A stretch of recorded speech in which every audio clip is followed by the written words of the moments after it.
Hello friends, मैं प्रियंका आर्या आप सबका आपके अपने चैनल लेट्स स्टार्ट स्टडी में बहुत बहुत स्वागत करती हूँ। आज मैं आप सबके लिए सीटेड एग्जाम के लिए सीडीपी की शॉर्ट रिवीजन सीरीज लेके आऊँ। ये रिवीजन सीरीज आपके एग्जाम के लिए बहुत ही हेल्पफुल होगी क्योंकि इसमें हम हर टॉपिक के सिर्फ इम्पोर्टेंट पॉइंट डिस्कस कर रहे हैं। जिस टॉपिक से प्रीवियस ईयर में क्वेश्चन पूछे जा चुके हैं या पूछे जाने की संभावना है, उन्हीं सारे टॉपिक को डिस्कस कर रहे हैं। तो आज हम आपका टॉपिक डिस्कस करेंगे बाल केंद्रित शिक्षा व प्रगतिशील शिक्षा की अवधारणा। बाल केंद्रित शिक्षा से 1 या 2 नंबर के क्वेश्चन तो हर बार के सीटेट के एग्जाम में क्वेश्चन पूछे ही जाते हैं। तो इस टॉपिक से कम 1 या 2 नंबर के तो क्वेश्चन पूछे ही जाएंगे। अगर अभी तक आपने इससे पहले की वीडियो, जिसे आप सबको पता है कि इससे पहले मैंने आपको सीडीपी की थ्योरी वाले वीडियो दिए थे जिसमें मैंने हर टॉपिक को बहुत ही डिटेल से समझाया था। उसके बाद आपको टॉपिक वाइज क्वेश्चन सीरीज दी गई। अब ये शॉर्ट रिवीजन सीरीज, इसमें हम क्या कर रहे हैं, हर टॉपिक के सिर्फ इंपॉर्टेंट पॉइंट ही डिस्कस कर रहे हैं।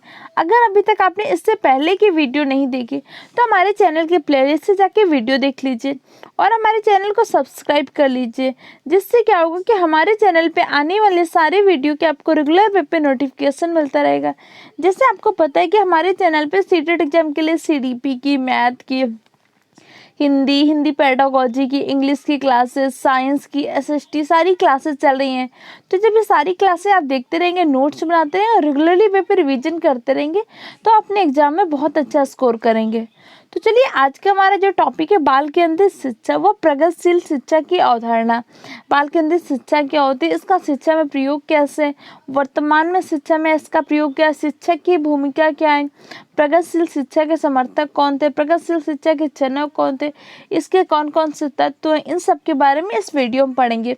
इसलिए इस वीडियो को पूरा एंड तक देखिए ताकि इस टॉपिक से आने वाले सारे क्वेश्चन को आप इजीली सॉल्व कर सकें। तो चलिए हम पहले पढ़ते हैं बाल केंद्रित शिक्षा होती क्या है। बाल केंद्रित, चाइल्ड सेंटर्ड एजुकेशन, अगर आप समझना चाहें तो चाइल्ड सेंटर्ड एजुकेशन होता क्या है, ऐसे शिक्षा प्रणाली जिसमें क्या हो, सेंटर में, केंद्र बिंदु में क्या होगा, बालक होगा। जो ये बालक है, यहाँ पे क्या है, उसका केंद्र बिंदु बालक है। इसके आसपास आपकी जो भी योजनाएं बना रहे, जो भी स्कीम चला रहे, जो आपका पाठ्यक्रम में जो चीजें भी आप कर रहे हैं, लेकिन इसका केंद्र बिंदु हमेशा क्या होगा, आपका बालक होगा। इसी को आप क्या बोलते हैं, बाल केंद्रित शिक्षा प्रणाली। बाल केंद्रित शिक्षा में क्या होता है, आप जो कुछ भी कर रहे हो, जो एक्टिविटी, जो विधि प्रविधि, जिस तरह का टीएलएम, जो भी चीज़ें आप प्रयोग कर रहे हो शिक्षण कार्य के लिए, उनका केंद्र बिंदु हमेशा किसको रखना है, बालक को ध्यान में रखना है। इसलिए क्या करते हैं, इस शिक्षण पद्धति में बालक की रुचि, क्षमता व योग्यता को ध्यान में रखकर शिक्षण कार्य किया जाता है कि बालक की रुचि है कि नहीं, उसमें वो क्षमता है, उसकी योग्यता है कि नहीं, इन सबको ध्यान में रख कर शिक्षण कार्य किया जाता है। जैसे जब मैं आपको पेडागोजी पढ़ा रही थी तो मैंने आपको बताया था कि पेडागोजी में क्या होता है, आप उपयुक्त शिक्षण विधियों का चयन करते हैं। उपयुक्त शिक्षण विधियों का चयन कैसे करते हैं, आप बालक की रुचि, क्षमता, योग्यता के आधार पे। अब यहाँ पे आप क्या कर रहे हैं, बालक की रुचि, उसकी क्षमता, उसकी योग्यता के आधार पे शिक्षण विधि का चयन कर रहे हैं।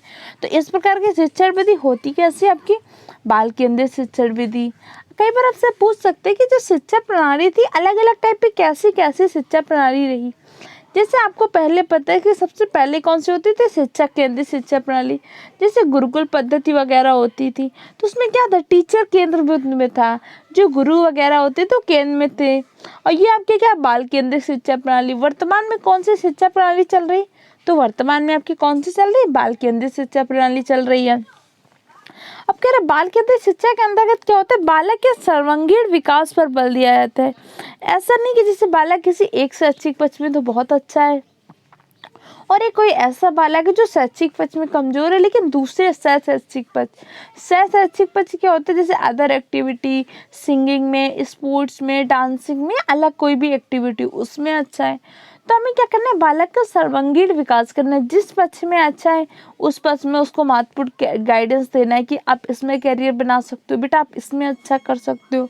ये हम किसके अंतर्गत करते हैं, बाल केंद्रित शिक्षा के अंतर्गत।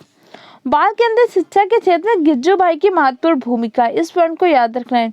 जैसे आपको पता है गिज्जू भाई कहाँ के निवासी थे, गुजरात के भावनगर के निवासी थे। गिज्जू भाई ने एक नारा दिया था, बाल देवो भवो।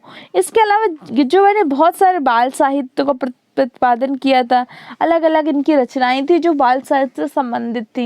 इन्होंने बाल केंद्रित शिक्षा के क्षेत्र में बहुत ही महत्वपूर्ण भूमिका निभाई है। किसने? गिज्जू भाई ने। कई बार पूछ सकते हैं कि बाल देवो भव का नारा किसने दिया था? तो बाल देवो भव का नारा किसने दिया था? आपके गिज्जू भाई ने दिया था। गिज्जू भाई निवासी कहाँ के थे? तो गुजरात के निवासी थे। अब बाल केंद्रित शिक्षा के अंदर किस प्रकार की गतिविधियों पर बल दिया जाता है? तो बाल केंद्रित शिक्षा के अंतर्गत हस्तपरक गतिविधियां व करके सीखने पर बल दिया जाता है। कहते हैं जब बाल केंद्रित शिक्षा में क्या होता है, बच्चा स्वयं करके सीखने का प्रयास करता है। जब स्वयं करता है तो पहले तो सक्रिय होकर सीखता है, और जो सीखता है तो उसका ज्ञान स्थायी हो जाता है। दूसरा, अपने अनुभवों का प्रयोग करता है। इसीलिए जब कभी भी आपको ऑप्शन आए तो उन सब चीज़ों को सही मानना है। जहाँ पे बाल केंद्रित शिक्षा हो, शिक्षार्थी जो सीखने वाला लर्नर जो होगा, आपका लर्नर को सक्रिय होना चाहिए। और भी अलग अलग चीज़ें होती हैं। बच्चों के अनुभवों को पाठ्यक्रम में स्थान देना, उनकी बातों का सम्मान करना, ये सब क्या होती है? बाल केंद्रित शिक्षा की विशेषताएं होती हैं। अब इसी में आप पढ़ेंगे प्रगतिशील शिक्षा के बारे में। जैसे आपको पता है कि प्रगतिशील शिक्षा के जनक कौन है? तो जॉन डीवी है। प्रगतिशील शिक्षा के जनक कौन है? John Dewey. लेकिन जॉन डीवी ने क्या किया? बाल केंद्रित शिक्षा का भी समर्थन किया था। इस पॉइंट को याद रखना, कि जॉन डीवी ने भी क्या किया था? बाल केंद्रित शिक्षा का समर्थन किया था। अब चलिए पढ़ लेते हैं बाल केंद्रित शिक्षा पद्धति होनी कैसे चाहिए। कि जब आप कोई क्लास आपकी बाल केंद्रित चल रही है, जैसे पता है अब इस टाइम पे वर्तमान में क्या चाइल्ड सेंटर्ड एजुकेशन है। अब चाइल्ड सेंटर्ड एजुकेशन तो आप सीटेट क्वालिफाई कर लें, उसके बाद आप केवीएस वगैरह का एग्जाम क्वालिफाई कर लेंगे, या किसी भी स्टेट में जॉब लग गई। अब जब आपकी जॉब लग गई तो आप एज अ टीचर अपनी ज्वाइनिंग की, तब उस टाइम पे आपको बच्चों को पढ़ाना कैसे, इन सब चीज़ों का ध्यान रखना है। कि बाल केंद्रित शिक्षा पद्धति में क्या होगा? बालक की मूल प्रवृत्तियां, प्रेरणा वो संवेगों पर आधारित होनी चाहिए जो शिक्षण विधि का प्रयोग करे।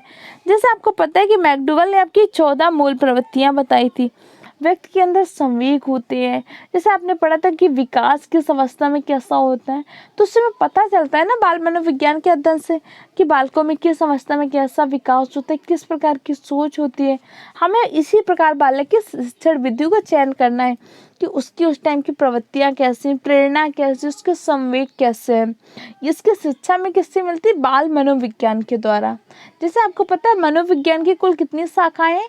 तो मनोविज्ञान की कुल 14 शाखाएं हैं, जिसमें क्या बाल मनोविज्ञान आपकी एक प्रकार की शाखा है जिसका हम अध्ययन करते हैं। अब चलिए हम पढ़ लेते हैं बाल केंद्रित शिक्षण के सिद्धांत कौन कौन से होते हैं। अब बाल केंद्रित शिक्षण क्या होता है? आप पढ़ जो बाल केंद्रित शिक्षण में क्या करते हैं? बालक के अनुभवों को, उनकी रुचियों को, उनकी क्षमताओं, उनकी योग्यताओं को ध्यान में रखकर शिक्षण कार्य किया जाता है। इसमें केंद्र बिंदु में कौन होता है? बालक होता है। अब चलिए हम पढ़ लेते हैं बाल केंद्रित शिक्षण के सिद्धांत कौन कौन से हैं। बाल केंद्रित शिक्षण के पहला सिद्धांत है आपका प्रेरणा का सिद्धांत। प्रेरणा का सिद्धांत क्या है? कि बच्चों को किसी भी चीज़ को सीखने के लिए क्या करना है? मोटिवेट करना है।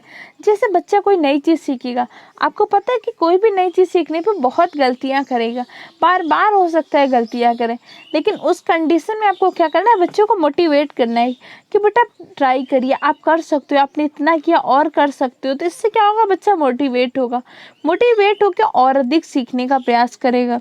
सेकंड आपका सिद्धांत कौन सा? व्यक्तिगत रुचि का सिद्धांत। जैसे आप सबको पता है कि हर इंसान में क्या होती है? व्यक्तिगत विभिन्नता पाई जाती है। व्यक्तिगत विभिन्नता पाई जाती है तो क्या होता है? उनकी रुचियां भी अलग अलग होंगी। इसलिए बालक की रुचि, उन तौर तरीकों को ध्यान में रख के शिक्षण कार्य करना है। अब मान लीजिए आपने शिक्षण कार्य के लिए एक ऐसी विधि का चयन कर लिया जिसमें बच्चों का इंटरेस्ट ही नहीं है। अगर इंटरेस्ट नहीं है तो आप चाहे जितना प्रयास कर लें, बच्चा नहीं सीख पाएगा। इसलिए हमें क्या करना है? व्यक्तिगत रुचि का सिद्धांत का भी ध्यान रखना है। अगला आपका सिद्धांत कौन होता है? सर्वांगीण विकास का सिद्धांत। बाल केंद्रित शिक्षा का एक प्रमुख सिद्धांत है सर्वांगीण विकास का सिद्धांत। सर्वांगीण विकास का सिद्धांत क्या होता है? बालक के दोनों पक्षों, शैक्षिक पक्षों या शैक्षिक पक्ष, दोनों पक्षों के विकास पर बल देना होता है। यही आपका क्या होता है? सर्वांगीण विकास का सिद्धांत। अगला हम पढ़ते हैं लोकतांत्रिक सिद्धांत। लोकतांत्रिक सिद्धांत क्या होता है? समस्त बालकों के साथ समान व्यवहार करना। जैसे लोकतंत्र की परिभाषा आपने संविधान वगैरह में पढ़ी होगी कि उन्होंने अब्राहम लिंकन ने बताया था कि जनता का शासन, जनता के द्वारा जनता के लिए शासन, ये आपका लोकतंत्र होता है। अब क्लास में तो कोई शासन चल नहीं रहा है, तो क्लास में लोकतांत्रिक सिद्धांत का तात्पर्य क्या होगा? क्लास में लोकतांत्रिक सिद्धांत का तात्पर्य क्या है कि सारे बच्चों के साथ एज ए टीचर आपको समान रूप से व्यवहार करना है।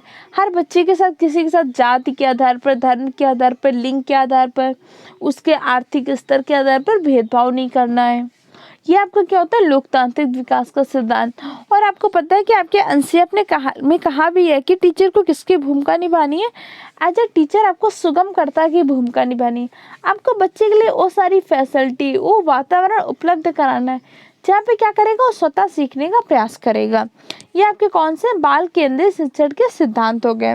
अगला सिद्धांत कौन सा है? तो चयन का सिद्धांत। अब चयन का सिद्धांत क्या है? बालक की रुचि, उसकी क्षमता, उसकी योग्यता के आधार पर हमें क्या करना है? शिक्षण विधियों का चयन करना है। आपको पहले पता करना है कि जिस शिक्षण विधि से आप पढ़ाने जा रहे हैं बच्चों को समझ में आएगी भी कि नहीं आएगी। ये आपका कौन सा सिद्धांत है? चयन का सिद्धांत है। अब चलिए हम आगे पढ़ लेते हैं प्रगतिशील शिक्षा की अवधारणा। तो सबसे पहले आपको पता होना चाहिए प्रगतिशील शिक्षा के जनक कौन है। तो प्रगतिशील शिक्षा के जनक आपके जॉन डेवी हैं। जॉन डेवी ने किस पर बल दिया था? तो जॉन डेवी ने करके सीखने पर बल दिया था। इस पॉइंट को याद रखना है। जॉन डेवी ने कहा था कि बच्चे जब स्वतः करके सीखते हैं तो अच्छे तरीके से ज़्यादा सीख पाते हैं। और जॉन डेवी ने शिक्षा को त्रिध्रुवी प्रक्रिया माना था। इस पॉइंट को याद रखना है। कई बार आपके एग्जाम में ऐसे पूछ सकते हैं कि जॉन डेवी ने शिक्षा को कौन सी प्रक्रिया माना था, त्रिध्रुवी प्रक्रिया की द्विध्रुवी प्रक्रिया? तो जॉन डेवी ने शिक्षा को त्रिध्रुवी प्रक्रिया माना था। अब त्रिध्रुवी प्रक्रिया क्या होती है? उन्होंने कहा कि जैसे शिक्षक है, एज ए टीचर है, ये आपका शिक्षार्थी है, स्टूडेंट है, लेकिन टीचर और एजुकेशन के बीच में अगर सिलेबस नहीं होगा तो क्या आप बता सकते हैं शिक्षण प्रक्रिया चलेगी? बिल्कुल नहीं चलेगी। अब जैसे आज हम और आप बातचीत कर रहे हैं तो कैसे एज ए सिलेबस तो ये मैं आपको पढ़ा रही हूँ, मैं जो पढ़ा रही हूँ आपका सीटेट का सिलेबस का हिस्सा, वही तो आपसे कम्युनिकेशन कर रहे हैं। अगर अभी यहाँ पे हम क्या करें, सीटेट का सिलेबस ना लिखें, कोई दूसरी चीज़ पे कम्युनिकेशन करें, तो क्या हमारा पढ़ाना सफल होगा? बिल्कुल भी नहीं होगा। क्योंकि हमारे बीच का एक पाठ्यक्रम का होना निश्चित है कि आपको सीटेट एग्जाम के लिए यही पाठ्यक्रम पढ़ना है। ऐसा तो है नहीं कि हम किसी और टॉपिक के, कभी आपको एसएससी सीजीएल का, कभी आईएएस का, कभी दूसरे टॉपिक के डिस्कस करते रहें, तो क्या आपका सीटेट एग्जाम क्वालिफाई होगा? नहीं होगा ना। इसीलिए कहते हैं शिक्षक और शिक्षार्थी के में अंतःक्रिया तो होती है, लेकिन उस अंतःक्रिया के मध्य में क्या होना चाहिए? आपका सिलेबस जरूर होना चाहिए। यही आपकी क्या है? शिक्षा की त्रिध्रुवी प्रक्रिया। त्रिध्रुवी प्रक्रिया में शिक्षक, शिक्षार्थी व पाठ्यक्रम, इन तीनों का होना अनिवार्य होता है। तो पूछ सकते हैं शिक्षा को त्रिध्रुवी प्रक्रिया किसने माना था? तो किसने माना था? जॉन डेवी ने। और जॉन डेवी ने क्या किया था? प्रगतिशील शिक्षा के संदर्भ में शिकागो में लैब विद्यालय खोले थे। तो पूछ सकते हैं कि शिकागो में लैब विद्यालय किसने खोले थे? जॉन डेवी ने। और आपके जॉन डेवी क्या प्रयोजनवाद के समर्थक है। जैसे आपने रूसो के बारे में पढ़ा था कि किसका प्रकृतिवाद के समर्थक है, इसी प्रकार आपके जॉन डेवी क्या प्रयोजनवाद के समर्थक है। अब चलिए हम आगे पढ़ लेते हैं प्रगतिशील शिक्षा की अवधारणा होती क्या है। प्रगतिशील शिक्षा का एकमात्र उद्देश्य है बालकों का समग्र विकास करना तथा इस संदर्भ में व्यक्तिगत विभिन्नता का ध्यान रखें। कहते हैं प्रगतिशील शिक्षा की जो अवधारणा है उसका एकमात्र उद्देश्य क्या है? बालक का समग्र विकास करना, बालक का शैक्षिक और शैक्षिक दोनों बच्चों का समग्र रूप से विकास करना। और इस संदर्भ में हमें क्या करना है? व्यक्तिगत विभिन्नता का ध्यान रखना है। जैसे आपको पता है कि हर बच्चे में क्या होती है? व्यक्तिगत विभिन्नता होती है, इसीलिए हमें क्या करना है? व्यक्तिगत विभिन्नता का ध्यान रखना है। अब चलिए आगे पढ़ लेते हैं प्रगतिशील शिक्षा के तत्व कौन कौन से हैं। प्रगतिशील शिक्षा के आपके मुख्यतः दो तत्व हैं। पहला क्या है? रुचि, दूसरा क्या है? प्रकाश। पहले तो किसी भी नई चीज़ को सीखने के लिए बालक में क्या होना चाहिए? उसकी विषय वस्तु के प्रति रुचि होनी चाहिए। अगर बच्चों में क्या है? इंटरेस्ट नहीं है, तो आप कोई भी चीज़ कितने भी अच्छे मेथड से पढ़ाएंगे बच्चों को आएगी समझ में? नहीं आएगी ना। इसलिए बच्चों को जो भी पढ़ाने जा रहे हैं सब्जेक्ट, पहले उससे क्या करना है? 5 मिनट उससे पहले का रिकॉल करवा दीजिए। रिकॉल करवाने के बाद फिर उसको इंटरेस्ट आ जाएगा तो बच्चा आसानी से सीख सकता है। अगला आपका क्या होता है? प्रयास। प्रयास क्या होता है? जब बच्चे को रुचि होगी तो प्रयास करेगा, और जब बार बार प्रयास करेगा तो हो सकता है गलतियां करेगा, लेकिन वो जब गलतियां करेगा लेकिन आप बार बार उसको मोटिवेट करेंगे, नहीं बेटा करिए, आप कर सकते हैं, आप सीख सकते हो, तो इससे क्या होगा? वो बार बार प्रयास करेगा और धीरे धीरे वो सीख जाएगा। ये दोनों आपके क्या होते हैं, प्रगतिशील शिक्षा के तत्व होते हैं। अब प्रगतिशील शिक्षा के अंतर्गत प्रोजेक्ट मेथड, समस्या समाधान विधि व करके सीखने को महत्व दिया जाता है। इन तीनों पॉइंटों को याद रखना। अब चलिए हम पढ़ लेते हैं प्रगतिशील शिक्षा का सिद्धांत क्या होता है।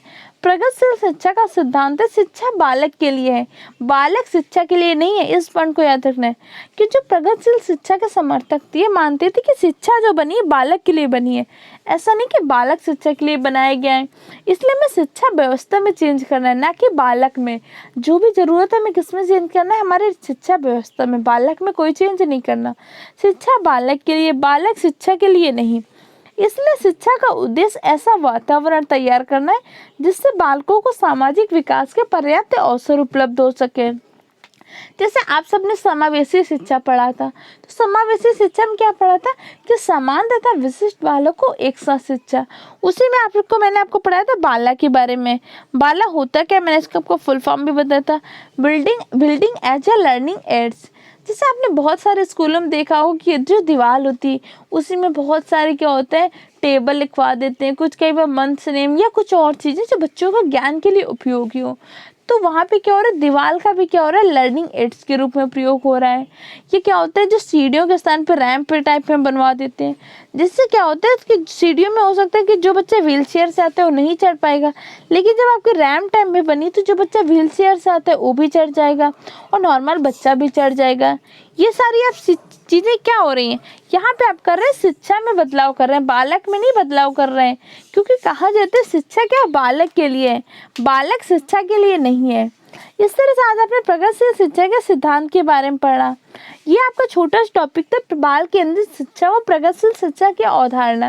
लेकिन आपके सीटेट के एग्जाम में हर बार 1 से 2 नंबर के क्वेश्चन इस टॉपिक से जरूर आते हैं। तो इस वीडियो को पूरा एंड तक देखिए, इसके नोट्स बनाइए और रेगुलर वे पे रिविजन करते रहिए। हमारे चैनल पे सीटेट एग्जाम के लिए CDP की क्लासेस तो चल ही रही है, हिंदी पेडागोजी की क्लासेस कंप्लीट हो चुकी है, मैथ पेडागोजी की क्लासेस कंप्लीट हो चुकी हैं, EVS के प्राइमरी लेवल के लिए NCERT based theory classes complete हो चुके हैं, EVS पेडागोजी की क्लासेस कंप्लीट हो चुके हैं, जूनियर लेवल के लिए साइंस और SST की क्लासेस चल रही हैं। आप इन सारी क्लासेस को देखते रहिए, नोट्स बनाते रहिए और रेगुलर वे पे रिविजन जरूर करते रहिए। और अगर आपको PDF फॉर्म में नोट्स चाहिए तो हमारा Telegram channel let's start study को सर्च करके ज्वाइन कर लीजिए। वहाँ पे आपको टेलीग्राम पे PDF फॉर्म में नोट प्रोवाइड की जाती है। आपको ये वीडियो कैसा लगा इसका फीडबैक हमें कमेंट बॉक्स के द्वारा दीजिए, और कोई भी क्वेरी है तो आप हमसे कमेंट बॉक्स के द्वारा पूछ सकते हैं। और वीडियो आपको हेल्पफुल लगा है तो चैनल को सब्सक्राइब करें, दूसरे फ्रेंड के साथ भी शेयर करें। Okay friend, thank you for the watching my video.